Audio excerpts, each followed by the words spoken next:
Should I be a moderator for We're live. Twitch? Oh, okay. Oh, like they can What? hear us? Yes. Oh, good. Oh, Good great. start. This is fantastic. Hi, Yeah, everyone. Hello. Hi, everyone. Welcome to Critical ReRoll, where apparently we don't know when we go live. My name is Ben, and I have a fidget spinner. My name is Matt, and anagram for my name is Heartbeat Trojan Wyndham.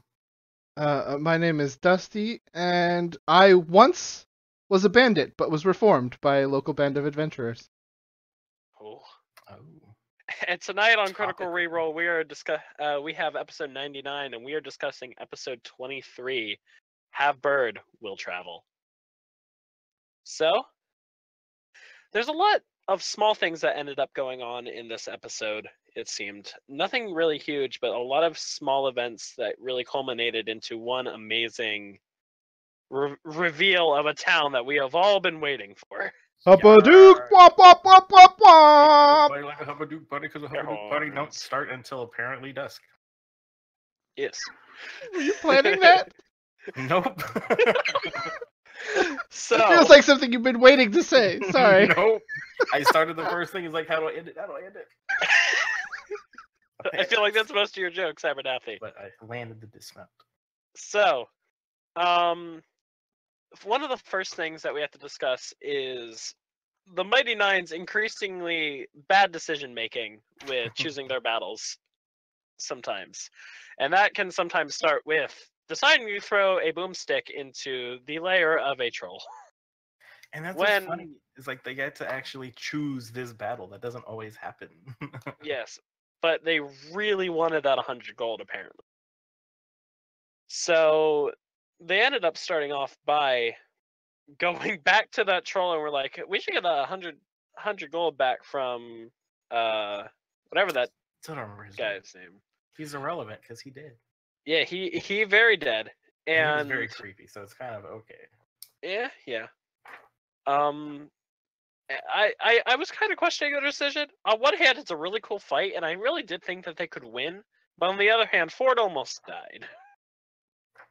Yeah. So I don't know. Like, they were fine. They were off scot-free. They had just come out of a thing. They had just come out from Ford almost dying. Yes, and it was like, okay, let's go after that thing that just literally, it's like seeing enemies at the beach. You just poke it and like stuff squirts out of it, and it's like, no, don't do it. It's unless you go in with a plan, which you guys sort of are 50-50 on right now. Like the beginning of this season or whatever campaign, I was like, oh, look at that! Like Ford is like Travis is on it because he's a guy with intelligence now, and like they started off sort of like with plans, and then it sort of they stopped doing that for a little bit, but then they did it again, and then it was like, oh no.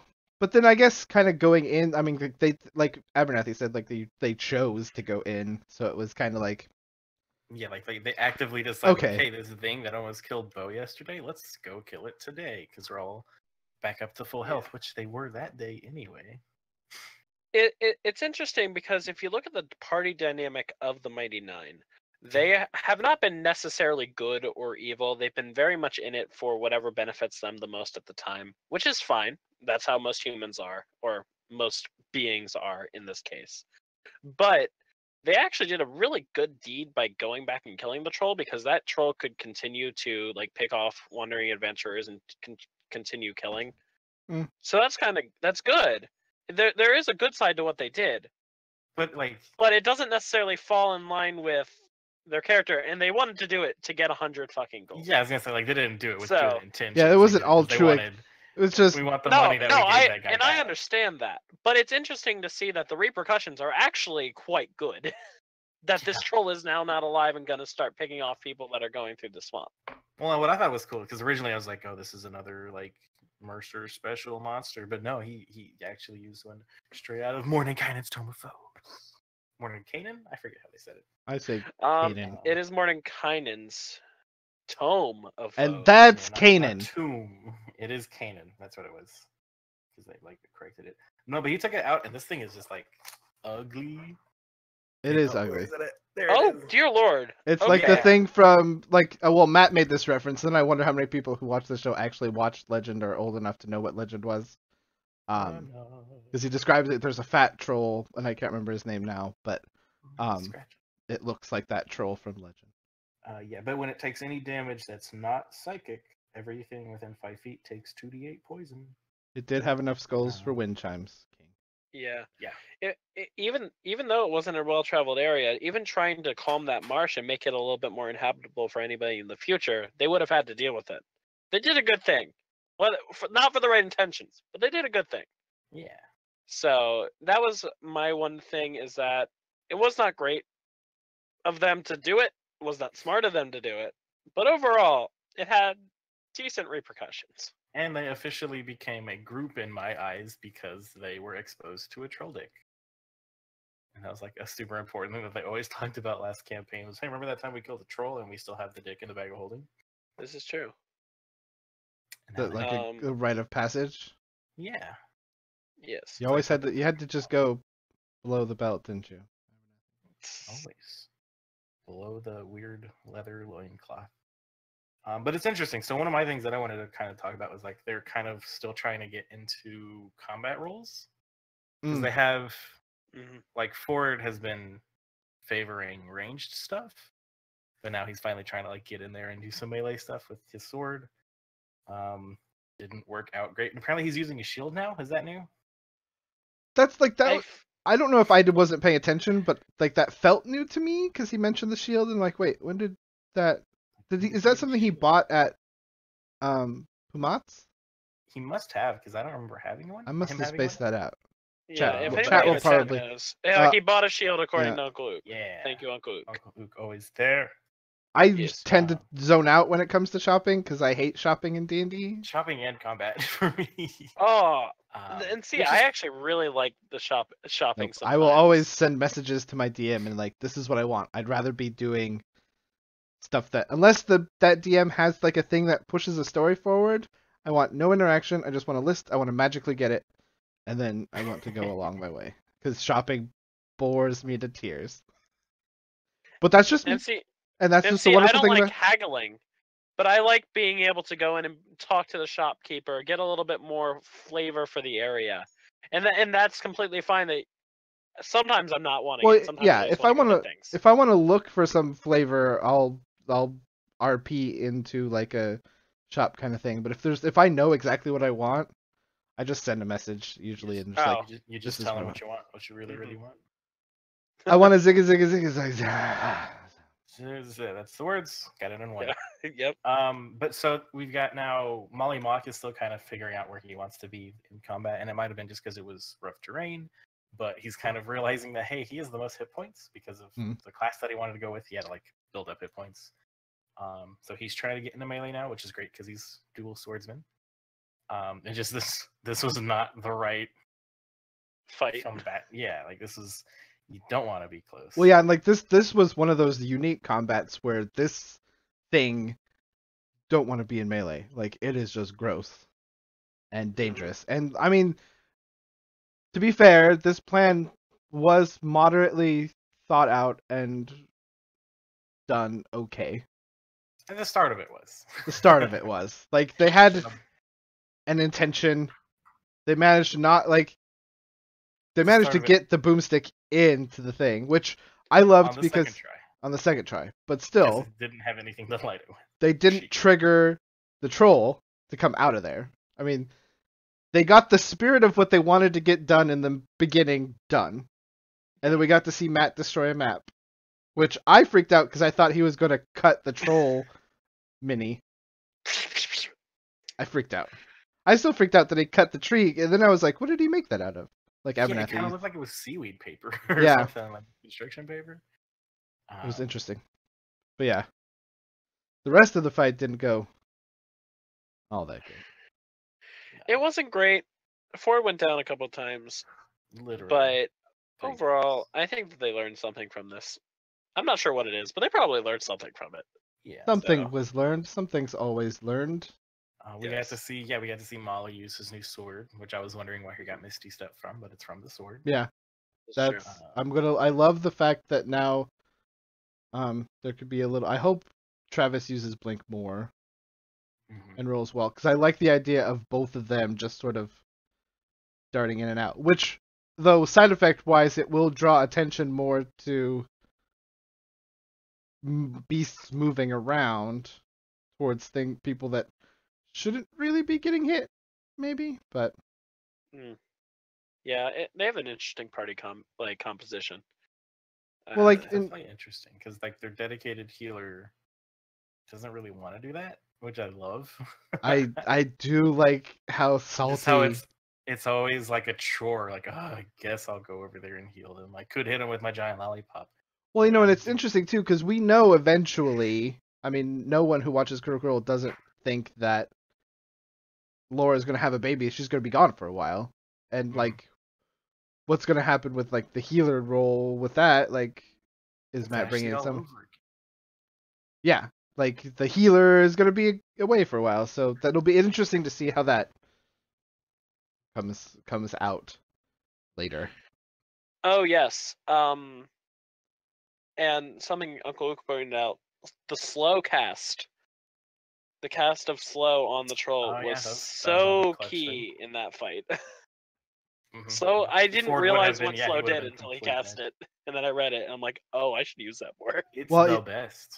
See, and I always thought it was like one person, but it's no, yeah. With slow, it's an area of effect because my bard had that, and I tend to usually pick a couple control spells like that for my casters, especially my wizards and my because it just helps a lot if you can like just cast a bunch of slow out there, and then especially if you're dealing with like multiple things, it helps.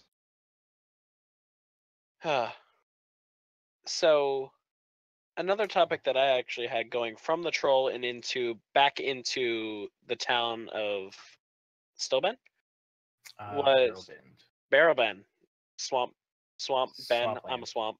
So I didn't think about that. Do you think Ben is sort of like a word for like swamp? Yeah, this is yes. I thought it's pretty funny that I am a swamp basically at this point.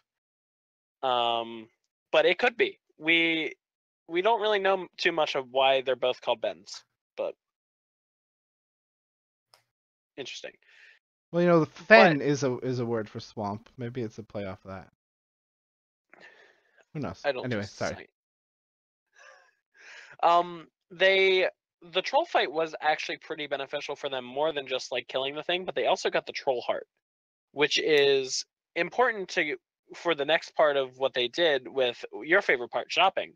Going to the apothecary and getting that sold. Getting that sold got them 2 different potions and 50 gold, which is basically helping replace the gold that they used to pay off the contact in Barrowben. So it's something. They got 2 potions out of it, one of which they don't actually know what it is. Do you guys think it's interesting at all that it's always Jester that's like, I'm gonna cut off parts of it? I think she's just curious. Yeah, I feel like she's like kind of curious. That's what Keyleth used to do, the cutting up of things. Fabron keys. I found it. That's the words. It's just weird. Like they kill a crocodile and she's like, I'm gonna skin it, and they kill a troll. I'm gonna cut its heart out. Was she the kind of kid that like did that to little animals? And we just don't know this yet. Oh no, not my sweet little Jester. Or like to bugs because she's kept in her room all the time. Yeah, but and she could like do the whole little like have a little cork board and you put like the pen through a beetle. I used to do that with a piece of styrofoam. I don't know if styrofoam exists in fantasy D&D land. But trucks do apparently because the gentlemen that keep on trucking. Gil actually, I think it was Jess who like tweeted the thing, and then Gil was like, well, actually trucks were like called like hand carts or whatever like that. So fine, bringing out his historical knowledge, Gil. Yeah, but one thing I go back to the troll heart. I was very interested to see that they are scavenging and doing that again, because they did that like for coin because that was their mission back with the Gnolls, but then like it's still cool to see that they have an interest in actually doing it, and it kind of shows their like almost their video game roots in a sense. Sometimes you Yeah, like just pick as up, long as pick they up make drops. Oh, yeah, like a rare drop. Like, what are you gonna do with it now? Well, I guess we'll sell it. or let a carcass rot, like the not treated crocodile skin. Yeah. Yeah. Later they try to sell that, and it's just a mess. Yeah. So What else fun happened? yeah, do you have anything, Dustin, that you wanna? Like nothing really. Like I had trouble like focusing on the episode. Like with the fight, I was mostly like, no, don't go fight the troll. You're all gonna die. And then it was like during the fight, I was like, oh god, you're all gonna die again. And then like I sort of unfortunately spaced out most of Barrel Bend because of shopping. Even when I tried to watch it again, I lose interest in it. We did get to see Horace. We know we are confirmed that Horace is alive. Like he was That's like one of the important. first ones to meet them on the edge of town as they were coming back in, right? Mm-hmm. So it was nice to see that Horace is, and apparently he's staying at a nicer place than the shithole under the swamp. Yeah, that they were staying. So it was nice. It was because I was very worried about that. I wanted Horace to be okay. And they didn't really ask about him. Get Jester's message to Le Gentleman. Yes. And me being that guy, I wrote out what he actually got. Of course you did. And so yeah, I had to. It was fun because like you think 25 letter or message words, and like how much is that? And so all the gentleman technically got is, hey, Mr. Gentleman, we found your safe house and cleared it out of a bunch of fish people. Don't worry, everything's fine now. Okay, that's it. and without the we, it was a complete thought. Yeah, it's like that could have ended it. And so, General Enterprise, I think I get the gist. Well done. Keep trucking. I don't know. So, like, I don't think there will be, but do you guys think there's going to be any repercussions for Braun dying? No. I don't know. I think the gentleman has. Yeah, he just really cares about getting the root back up, I think. I don't see him really caring about for Braun. I bet he's got a dime a dozen people that he could put out there again. I'm sure that anyone in Barrel Bend is keen on some extra coin working for the gentleman. They all, I mean, it was kind of a crappy town. They're probably looking for stuff to do, right? Yeah. True. Thank you for the Little Mermaid reference, Uncle Luke. I appreciate it. Under the swamp, life gets so shitty. Down where it's gritty, under the swamp. And then, yeah, and also for Braun was pretty much done with the gentleman in the first place. Like he was very, he was very. I want it out. I want out. I want nothing to do with that shit. No, he got out. He got out. You're right. He got his retirement package. Death does equal out. So where there's a kill, there's a way. Oh. I had nothing. I tried. No. Jordan. I read Jester and Horace at the same time. I like how Jester straight up was like, "Horace, do you have 300 gold worth of diamonds?" Oh yes, here I have 300 gold right here. The reluctant cleric to fund any of the healing or the resurrection without group, which I mean, it makes sense to kind of pitch in, and I like that Caleb was very like, that makes complete sense. We should all pitch in. Yes, and it does. So, what did you guys think of her like the two ideas, like her keeping all the diamonds versus everybody having their own diamonds? So if they fall, she like goes and like uses that on them. I like the idea of me personally, I really liked the idea of like maybe you have like a little leather pouch necklace sort of thing with like a diamond in it, because I don't know how many campaigns games you've played where someone is holding all of the things, like Disco holding the bag of holding, and then gets disintegrated, and everything we own is gone. All of our gold, everything we had in that bag of holding. Sorry guys, we're talking about a game that Matt and I are both in. Disco All our got stuff's disintegrated gone. by a beholder. All of our stuff is gone. All of our money. That Excel sheet, just There delete was it. so much. There was so much. And I like the Uh, idea of, especially for something like Resurrection, that everyone has like a little diamond pouch. It reminds me of, I don't know, like actual game I could think of was Destiny 2, but just like online games where somebody follows you, go and you resurrect them. But in Destiny, you have like everybody, if you're doing a raid or whatever, everyone has a one revive token. Mm. And so it reminded me of that, like once you use yours, you can't do it again. Well, yeah, it's like in WoW when you do raids, like Warlocks can give you health stones so that you have like a one self heal that you can kind of help. Oh, sorry. Yeah, she got better. Divinter. Okay. She got- Disco Nuts is integrated. You get salty about your Okay. stuff. Nicholas, She came to be back. fair, we didn't realize that until after we brought her back, and then we're like, oh wait, who had the bag of holding? I was like, oh right. That didn't come back. Look, my Disco's monk character's fine. has been through a lot. Disco is back. I wasn't there Okay. for that game actually. Matt Jaegered my character. I did good with your character. I was charmed. One as of the my only character ones and that kept didn't die. sniping everybody. Yeah. Anyway, Anyway, back to This back to isn't- Critical Role. this isn't Mystara reroll here. So, they finally get out of this fucking swamp, which made me pretty happy. Well, you're skipping was past dark the and most depressing. important books part. Okay. It's not important. I mean, everybody can speculate on what it was, but like they go to the drowned nest. They meet Uma Cole. They talk about her dirty hands for a little bit. And then let's see, she's reading a book, and anytime there's a book, like somebody's always interested in what the book is, especially because apparently the only books that exist are history and smut. Apparently. And so everybody like tries and fails to see what this book is. So we find Ford has no game. Molly couldn't read from where he was. Yasha basically threatens her. Caleb gets shot down.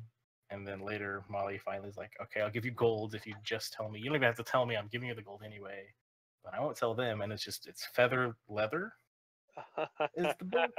Oh, I totally forgot about the harassing that poor lady. That's Yeah. one of the things I wanted to talk about is how they continue to be horrible people. Yeah, Yes. and it's like, I don't know, they just kept going back, like, your turn, you go try. I mean, I think that's just some of Not tried to sneak. I think that's some of just the players. That's what they like.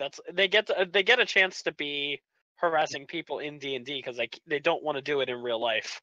So like you get to do all the things in D&D you can never do in real life because there are actual repercussions for doing it in real life.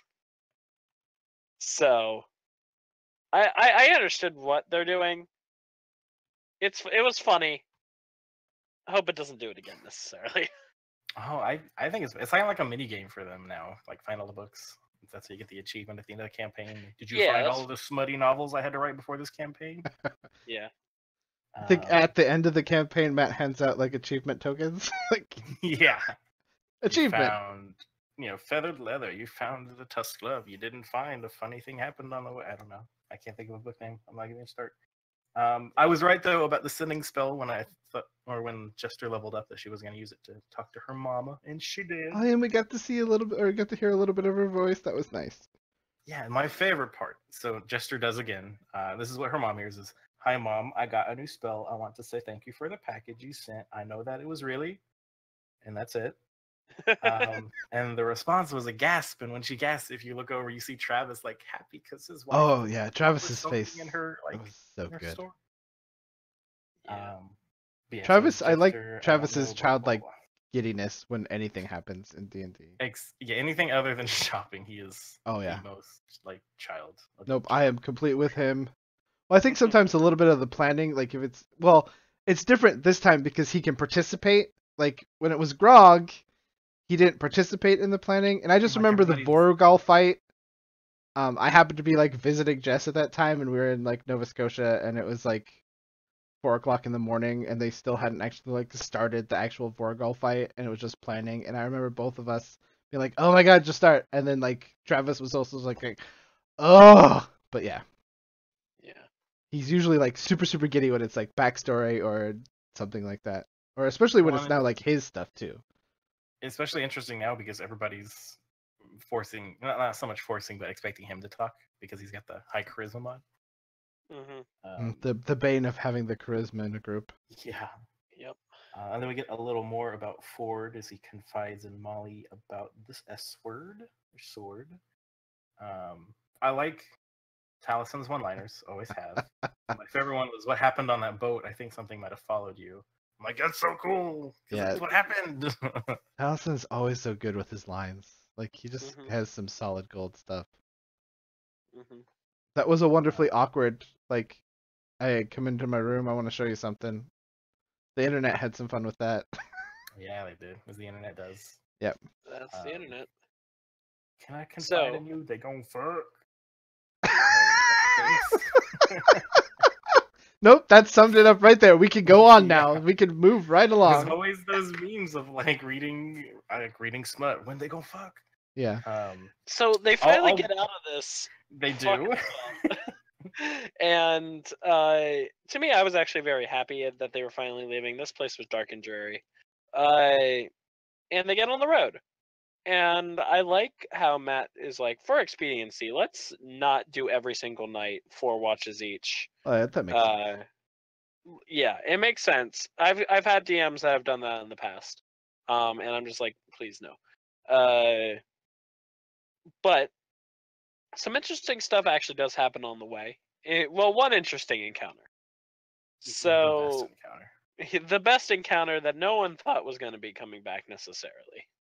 I didn't think it was coming back. Nope. That's when I got my attention came back into the game. I remember during live show, I was like, wait, what? Yeah. So when we have our favorite band of stupid bandits decide to attack the Mighty Nein for the second time. Well, they sort of like set up. I mean, did they like set up like a trap? They kind of did set thing? up a trap. Yeah. They set up a trap, but And I Oh, love that they were like, "This is a trap, right? This is totally a trap." I'm Yeah. gonna stand here. You go wake up the others. yeah. yes. Covered in blood. Honestly, blood without darts. Knott's natural 1 on the stealth, I think the Mighty Nein had very good understanding of what was going on there. And the problem is the natural 1 on stealth, and you can't really do anything on that. Mhm. So that's all luck right there. And these were and we find out that these were the bandits, but this was on their way from Barrel. the original first encounter was on their way to Zadash, Oh, right? It was on their way to Zadash from Oddfield. that So first north town. they've moved considerably Yeah, north. They've covered some ground. I was surprised to see them. So what was y'all's initial reaction when when somebody recognized Molly Mock? Did y'all think it was someone else from My his first past? thought was not the bandits. That's Yeah, for it sure. was not. Yeah, I thought it was. Be back ever. I thought it was Molly Mock's something to do with his backstory, and show, but it was so much better. so much better. Torch Trevor. So there's a thing that I kind of want to do for this episode, just for us, and we can go down. I'm gonna look at my Discord, and we'll start with me, and then we'll go to Abernathy, and then we'll go to Ben. Oh, I should have thought about these before. No, this is even better. Just like right off the top of your head, we're gonna play a quick little lightning round of new careers for the bandits. All right, so. Chat, also throw yours in there. Yes, please. So we're just gonna play a quick little. Just give me what you think these bandits are gonna go out to. I think that maybe there's one bandit. He becomes he starts a bandit support group for wayward bandits to direct them onto better ways of life, or a bandit self-help guru, specifically for bandits. Or the other one that I liked was he's a bandit, but he only attacks bandits who are lying in wait to hijack people along the highway. So like Robin Hood. Yes, only he's just basically a career counselor. Just He's like Uncle Iroh. Yeah, he is like, you're on the wrong path, buddy. Trust me. If you run across the wrong adventuring group, you're done. Pray that. Yes, he is a life coach. Traveling life coach. Yes. And in fact, I might just for fun homebrew the traveling life coach background. Do it. Matt Abernathy, That's go. great. Mine would be. Did we ever get the lead guy's name? Because it's not Trent or Trevor. No, Is it I Trent? forgot. We got it at some point. They asked it Okay. back when we met them the first time. I just That's don't why I remember. should Well, take that notes on guy names, and I never is take notes on going names. to do some R&D and make adult diapers so that he doesn't visibly soil himself anymore. Keep that kind of secret. Keep it secret. Keep it safe. Yeah. Your turn, Ben. Yeah, that would be good. So then mine would be, I think I don't think he's gonna have the lead guy's not gonna have a career. I think he's gonna go check himself into something after Caleb's fucking mind trick. So here's the thing. He believes after that natural 20 persuasion roll or whatever, deception roll, that there's a guy that knows where he is at all times. So he's just gonna go and be like, I don't want to do anything. Just lock me up. Whatever. It doesn't matter. Just get me out of here. And he's just gonna go away. And I think all the rest of the bandits after that are gonna scatter. There were those two that were like, yeah, maybe we should go work for somebody who's actually like rich and bad. That will be good for us. And then they're gonna get they might come into some of like the gentleman's cronies and then be like, oh, this isn't gonna go well, and then they get killed. So that's kind of where I see this going. Or they get into like Bonus a rival. Yeah. Bonus round. What happens to that one guy that they left in the field? Yes. He wakes up with flowers all around his hair and no pants. And no pants, and he's suddenly in an anime. Oh no, this is mine. This is mine. He becomes a warlock to a Fey patron because he thinks he made a pact with a Fey patron. Yes, he thinks he's like blessed by a Fey patron. Also, if this was me in this game and I lost my character, I would come back as one of those bandits as my new PC. But also, how many of us here in chat and on this podcast currently hope that the bandits just become the My Cabbages guys? 'Cause I really want them to just keep showing up and making bad decisions. I kind of want that as well. I'm hoping that they make another reappearance, but with down the line. Well, yeah, but I hope we on this campaign run into them as they try to. With this, there was a lot of things that would course correct them to try and make better decisions. But I just want them to just keep showing up now. I'm emotionally invested in these guys now. I like that Ruzgavdi in the chat brought up the Wreck-It Ralph manifesto thing. I am bad, and that's good. I will never be good, and that's not bad. What else we got? So they'll be picked up and conscripted into the army. Maybe they'll do that voluntarily and be like, I want to turn my life around. Interesting thing that happened at the end of this, and I kind of want to jump back to, is they kind of joked about we could leave Kiri with them. Before they left the town, right when they went to go pick up their stuff at the apothecary, they kind of took a moment to think about what they're going to do with this burb following them. Have burb will travel. Oh, I'm so worried about that burb. Right? And so they were talking about well, maybe Jester can get in contact with her parents. Not going to happen. They did. We can give her a horse and send her on her way. We can see if anything looks familiar on the map and travel with her to get her somewhere. So what do you guys think is the end game with Kiri? Are they gonna just end up keeping her until she dies? Because she probably will. No, I hope. Or where do you think they drop her off? I hope against hope that they find some place for her and we get to meet her later. If there's a time skip or something like that. Maybe an orphanage or something like that. I don't know. But the longer they bring her with, because I can't imagine that she's anything. She's a little kid, right?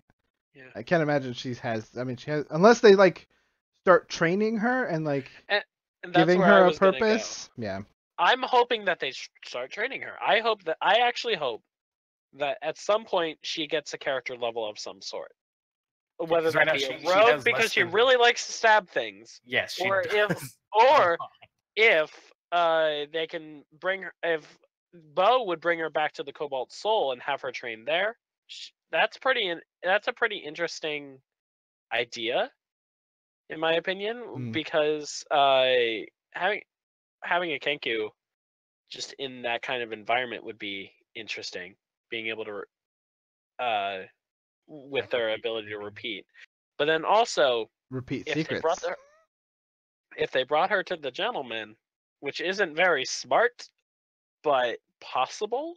But that's their whole thing is mimicry and like forgery. That would be perfect for a crime lord. Yeah, exactly. And that's why I mean, like, she could get a lot of rogue levels coming from coming into the gentleman's thing. But I don't think that they necessarily want her to grow up like that. So that's why I'm saying Cobalt Soul more than gentleman. And now kind of skipping forward about like what we know, and we'll probably talk about of Hupperdook, I think she would fit in there. Yeah, I was wondering, like, another thought I had is like, well, what if like Hupperdook has like an orphanage or something like that? But like, I know that I will speak on behalf of Jess here since she's not in this episode, but and Kate probably. Kate's in here, right? Jess and Kate probably was in both. here earlier. They want Kiri to stay with the Mighty Nein, and this is me assuming that this is what they want because I think this is what they want. Just so Kiri will out anyone who's talking about something about. Yes. Because that's what I just love. It's just Matt is always there when there's like RPing happening. He's just writing it down. I'm like, oh, yep. And he did this in this episode too, when they were talking about Bo. With Bo and with the halfling, the name of the halfling from Nutspecs. Well, yeah, it was Caleb. It was Caleb and not talking about Bo, and then a little bit about that, and then I'm like, I'm waiting for the she's abrasive to come as a repeating. She's abrasive. Yeah. She's a good egg. That could have been anybody with a Zimnian accent. His name was Yaza. Yeah, except that it like when she is mimicking, it's literally that person's voice. So that's so I can figure out who it is. Yeah. Yeah. So yeah, no, Kiri... honestly, if she doesn't die, I think they're gonna end up leaving her with the gentleman against their like better judgment. But it's like the best thing that they could do, I think. Well, unless they're about to find something nice in Hupperdook. I think Shady Creek Run would be better than Gentleman. I mean, we can see what happens. I mean, we don't know how long they're going to keep her. Like, if they make it to Shady Creek Run with her, or make it back to Zadash. Who knows? I think this next episode actually has a lot of decisions that they might need to make with Kiri. I absolutely want to leave her in the party. Okay, Hupperdook. Real quick. So Hupperdook's a big industrial place. I'm just responding. So wait, you want to leave Kiri in the South Beach party town? You want to leave a young, impressionable child in a party city? It's like a business town. So they work hard, they party hard, and they could use her to like send messages back and forth that are like to the T. So like Hupperdook is what happens inside my soul. The minute they said that word back when they revealed Devin's map. And Laura said Hupperdook, and I'm like, literally, I just looked at my TV and I was just like, they have to go to Hupperdook. Hupperdook? They have to go to Hupperdook. This campaign, if it doesn't go to Hupperdook, I'm done with Critical Role.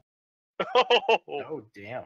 And we got to Hupperdook, and I mean, this is the main thing I wanted to talk about because it is perfect. Because one. From my Dragonlance days as a fan of Dragonlance, I've always loved gnomes. And even in WoW, I've always loved gnomes, and I've loved that the lore kind of behind gnomes is that they're super smart tinkerers, they talk really fast, they're industrious, depending on what, like, role you've been in. I'm like, in Dragonlance, rock gnomes were, like, the thing. Technology is advanced farther. And so when Matt started describing... Sorry if I jump in. You guys can interrupt me. No, you go. So Hupperdook. Getting in your way, Hupperdook. Hupperdook. Yeah. So we get Matt describing they're coming down this hill and they see this marvelous two-tiered city. One is just filled with like this industry and war machines, and we'll definitely go into some of the technology because he mentions the words cannons and like these, and I'm like just picturing. Just all this smoke and coal smoke and just like this wall of these machines. And obviously we don't know whether Hupperdook has... I mean, obviously we know we're going to war, so we know that the war machines are kind of for that. But like, is Hupperdook like the main supplier of technology for the Dwendalian Empire? We haven't really seen a lot of what the Dwendalian Empire army is consisted of. I mean, we know they have the Cerberus assembly, which controls the magic. We know that they have specific gods, but then here we get to see a little bit, because we haven't seen any dwarves yet. We haven't seen any kind of stuff like that until we see these gnomes. And we do get a little bit of lore from Bo saying that, oh yeah, like Hupperdook is like, they work hard during the day and then they party like hell during the night. And a lot of people were skeptical about that. Like, oh, is that like a rumor or is it like a thing? But we get in there, we get wonderful descriptions of this gnome city with other races, but it's built into the mountains, and like the top part is kind of where everybody lives, and the bottom part is where everybody works.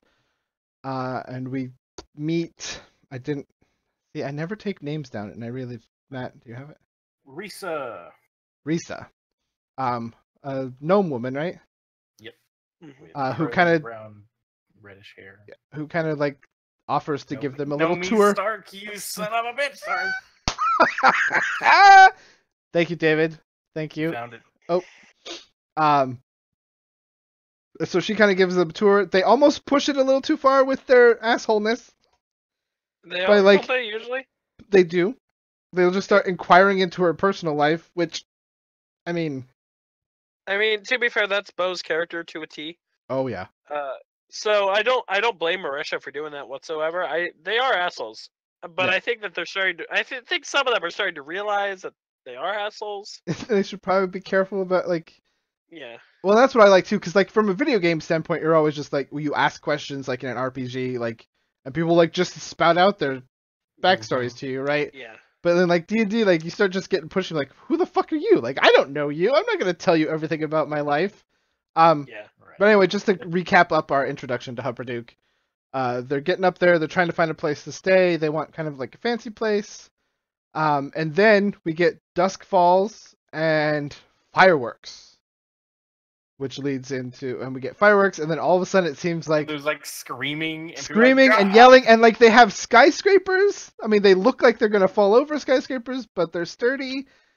And it just becomes like, I can't wait for this next episode because, I mean, we're going to get to see, like, I just imagine, like, blacklit, not that they'll be blacklit, but, like, the super, like, crazy colors, like, just, like, parties in the streets, like, frickin', that was one of the descriptions. He's like, New it looks Orleans. like it is decorated for a festival, Yeah. but it's not used right now. It's like New Orleans during, Mardi Gras. Everything.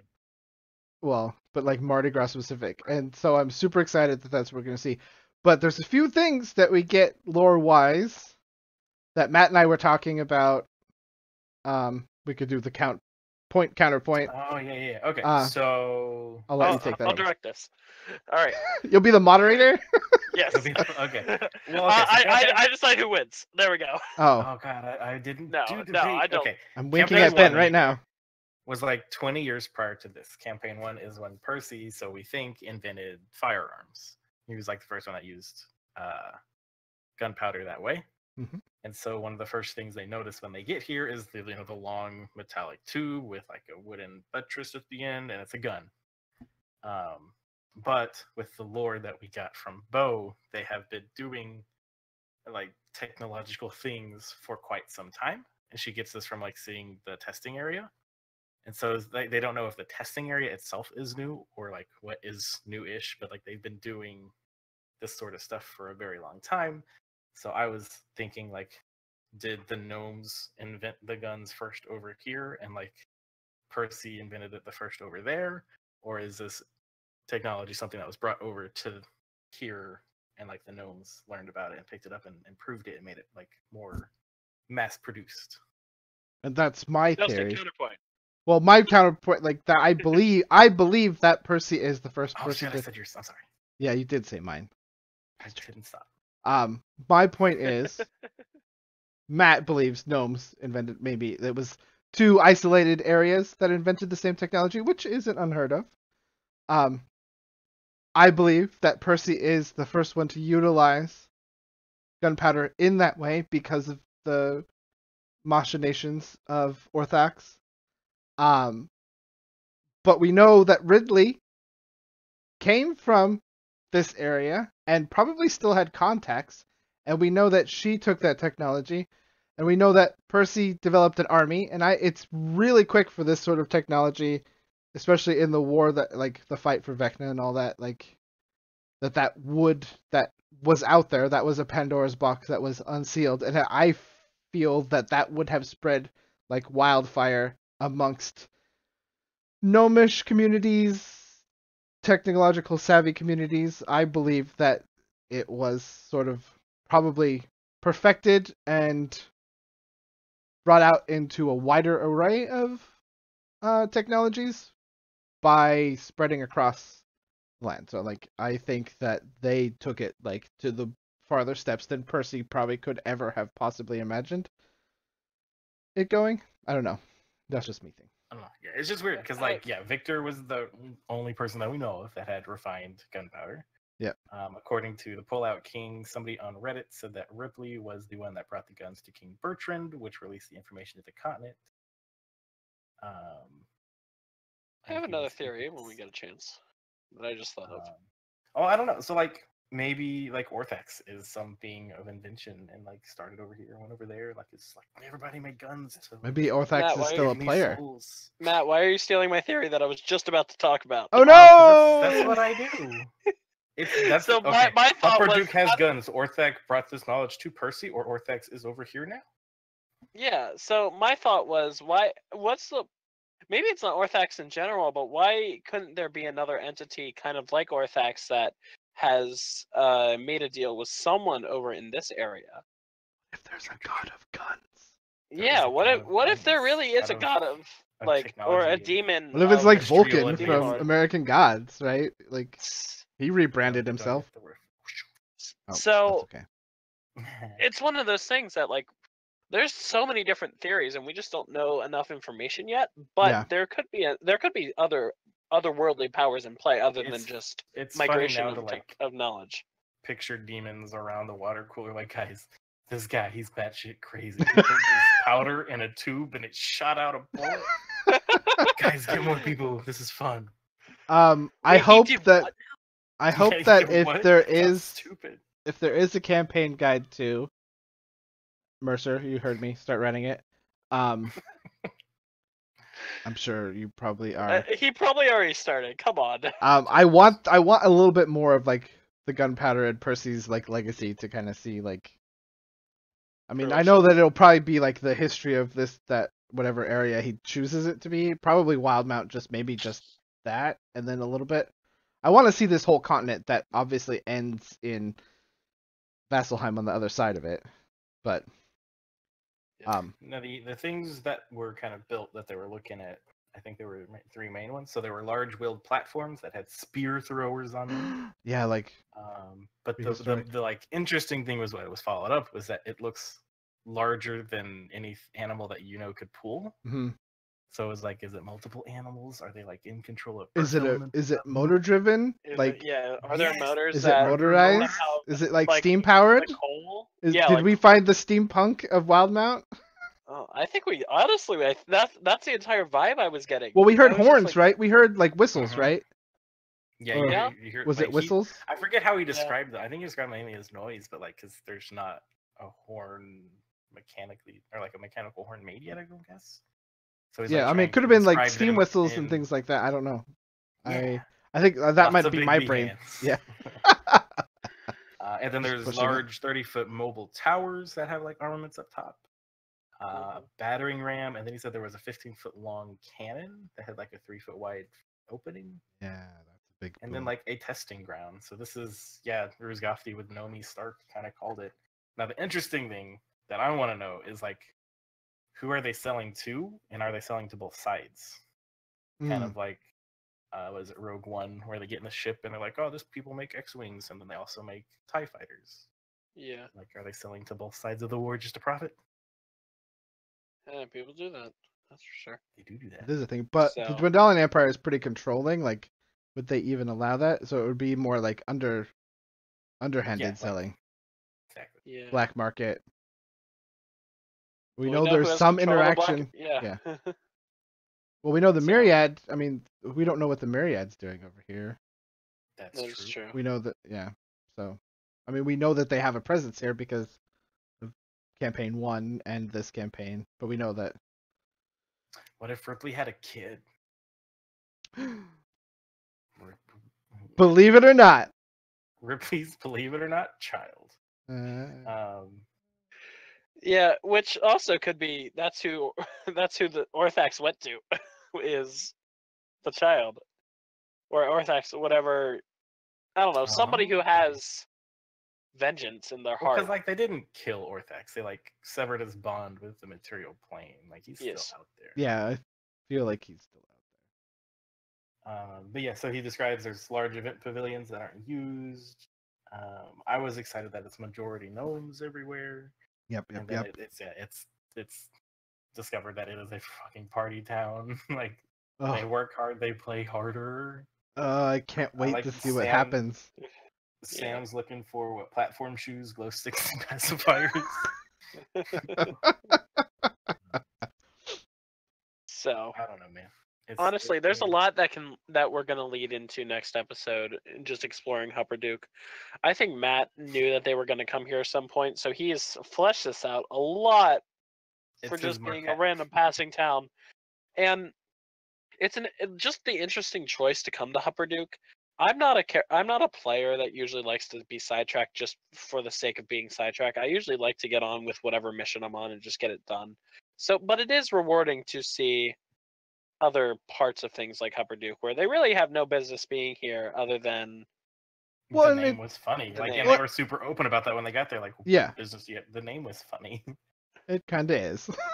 Yes. But yeah, and I feel like Matt, you don't name a town Hupperdook and then put your players into it because they don't really have any real goals.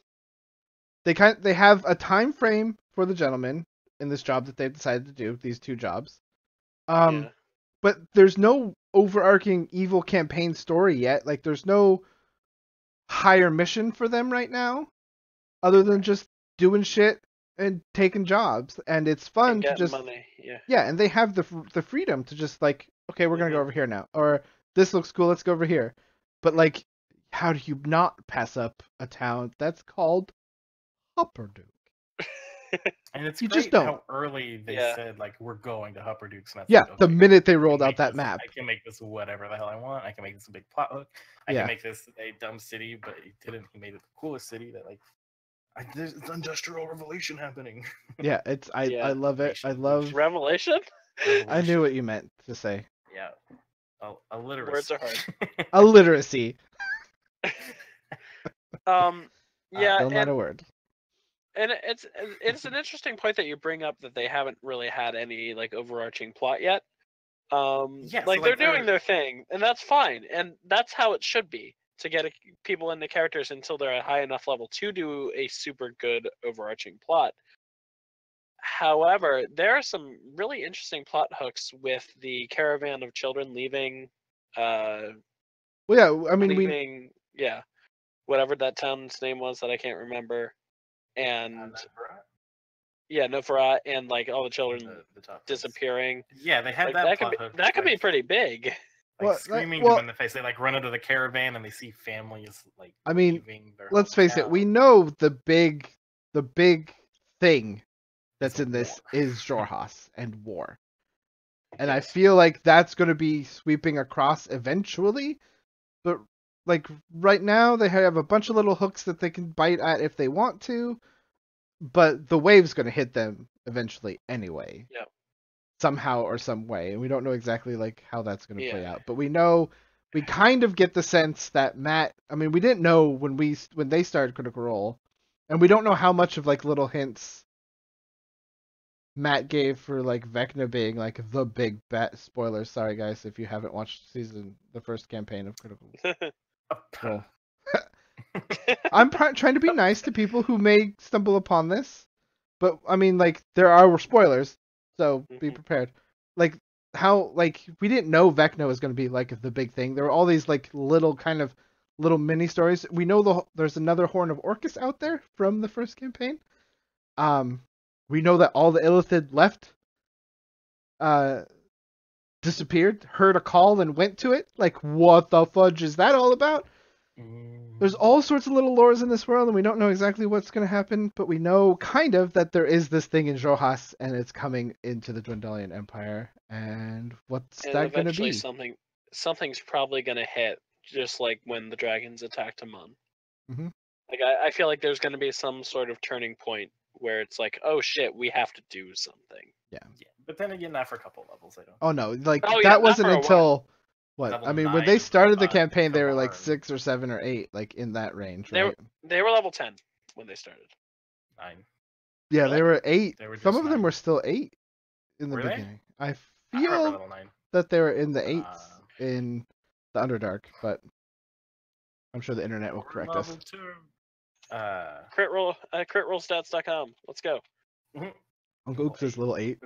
I'll believe Ook because he does. He spends a lot of time out there in the wild. This is true. Out in the wild.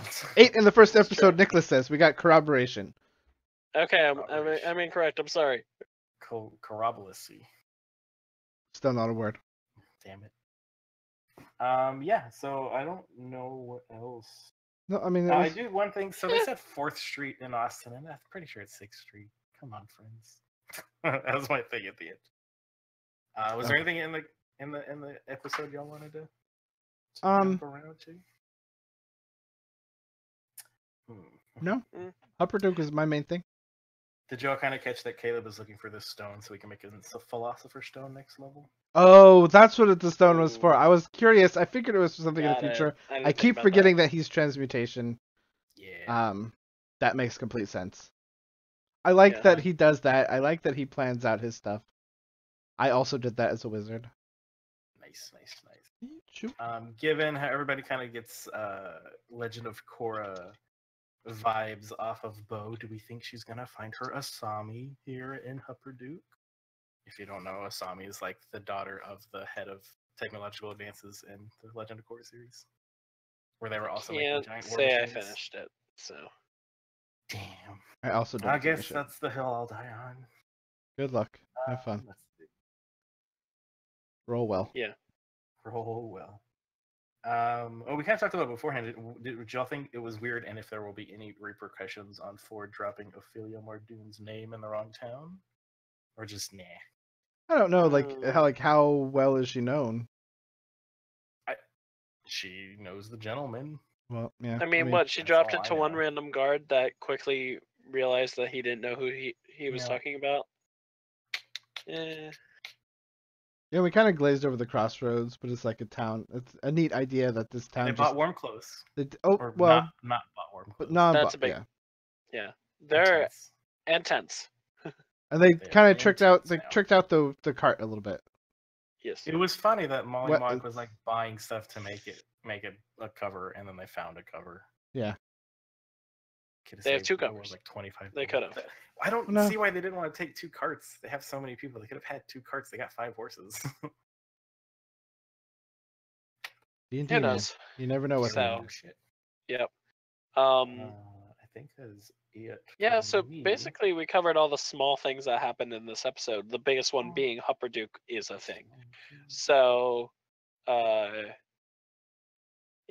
unless anybody in the chat has any questions that we can answer, if you want to get our thoughts on anything that happened. Crit Roll Stats has level 9 as the earliest character sheet. So yes, I did just check that. Hey, I was close with 10. I'm going back. I was right with 9. Nope. I'm going back and I'm going to tweet at you and I'm going to tell you you're wrong because I swear a couple of them were 8. This is also a time when some of them had leveled farther than others. No, that's true, but it does show that Vex got to level 10 on at episode 6. Oh, yeah. So they were already halfway through 9. So Molly's use of charm person to force people to spill their beans. How do we feel about that? Yes, I like that he does that a lot. I don't like that he does that a lot either, because for me it gets that inner party tension that I really don't like to have. It's like, if we're gonna be friends, don't cast magic on me to be your friend. Yeah. I don't know. There's a line, and it feels like anytime you use magic to get a secret out of somebody, it's definitely crossing it. Especially if you're gonna be like traveling with people a lot. What else? I feel like there were some other things that we missed because I can't read and talk at the same time. There Who was is one thing. Baron Harkonnen? Baron was one thing I Harkonnen is had. from Dune. He was Okay, is the house that was in reference? direct conflict with House Atreides. If you watch the Sure. Dune, the original movie, he's the big fat guy that floats around. Oh, it was Yeah. a +1 shield that 4 had. Cool. So, Oh, now I remember him buying that. I completely forgot about yeah. that. So one thing that I wanted to talk about was with Caleb. This was mentioned much earlier, I think by King Sundu, but I could be wrong.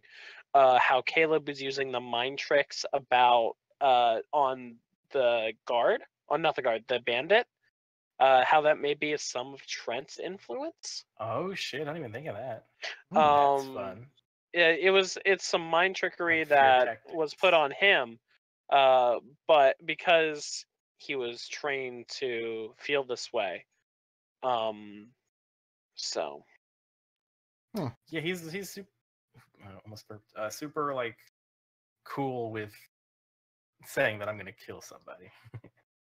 If I I were mean, gonna kill him, I'd yeah. kill him because that was like what he was trained to do. just not with fire. Yeah. Well, he'll use fire as long as he can just roll high enough. Oh yeah, he also did have a second episode of fire with burning the troll. fire PTSD. Yeah. So I feel like Trent was in charge of the enforcers, kind of like from Equilibrium. Can't say I know what that is. I but don't sure. understand any of those references that King Thank just you, King Sandu. Sorry, King. I apologize. We're the worst. Like the Mighty Nein. Yes. Yep, I don't like any of these guys. they're the worst. I keep So- asking Matt for his backstory and he doesn't tell me a thing. Yeah. No, I think. Matt's got And Marisha uses the name Percy again, and then Laura has. Oh, the we same get the part, name like, of the no, halfling. Keep calling. I said it. Did you? I said he has a couple times. Did you say it a couple times? I don't. Yes. I don't listen to you. Yeah, Oh, this is well, true. Cool. Obviously, So- it's recorded now. Yeah, okay. So if we don't have anything else, Jester changed the name to Fungal Fart. Oh, we It's did get some true. trickery from. I always like it when we get a little trickery from. The Traveler is my co-pilot. Yeah, I think we're good. Yeah. yeah. So with that, we wrap up episode 99 of Critical ReRoll. Next week we will have some people on Critical ReRoll episode 100, and that's a Yeah. pretty big thing. The one all about Hupperdook. The one all about Hupperdook. We'll Totally see with what the we can siren try song. to come up with to celebrate our 100th episode and talking about Hupperdook. But until then, we still have to wait for Thursday for the Yay. actual episode to happen. So if you're not aware, we will be rerunning some of these, this podcast specifically on Thursday, one time in the morning and one time in the afternoon, right, Dustin? That's the plan. Yes. So if you did not hear all of this and you don't want to actually download it as a podcast, then we will be having this rerun on Thursday. But if you want to see our faces and listen to our Yes. voices, They are exported Yes. to YouTube like an hour later. Well, tomorrow. I can't An hour promise how quickly tomorrow. I'll get them done. and until then, So, If you have any comments, let us know. You can tweet at us at Critical Reroll or individually. We'll tell our Twitters in a second. You got yes. an email. Apparently, comments on iTunes and stuff go a long way. Give us reviews and stuff. Tell us how bad we are at this. smash We're pretty that like bad at button. this. Smash that like button. Like, Go comment, and subscribe. Let Those- us know what we could do better because there's Yes. always room for improvement. Apparently, we've been almost doing this for 3 years in October. So, Crazy. like, help us Wow. maybe improve. Because we've So- had some times where we're like, should we keep doing this? But we're gonna There's keep been a doing lot of this. those times, Yeah. those existential moments. But yeah, Yep. So, thank you all for coming out and watching our three faces be weird. And you can find me at Bardic Puppy on Twitter, and I've been Ben. You can find me at Matt_Abernathy, and I forgot the anagram of myself. It had Wyndham at the end, though. I remember that word. and I'm Dusty at GeoNerd on Twitter, and my brother is coming with many Fremen warriors. Nope, that's a Dune reference. Or, And the sword, cut it. No, I'm not gonna cut it. Cut it out. I'm gonna switch over Cut to it thanks out. for tuning in, and I'm gonna play the music, and then we're gonna Okay. talk over the music because that's how this works. yep. Which is Yeah, that's the part. Hupperdook! Whoop, whoop, whoop, whoop. Is it like the bing bongs from? Ain't no party like a Hupperdook party.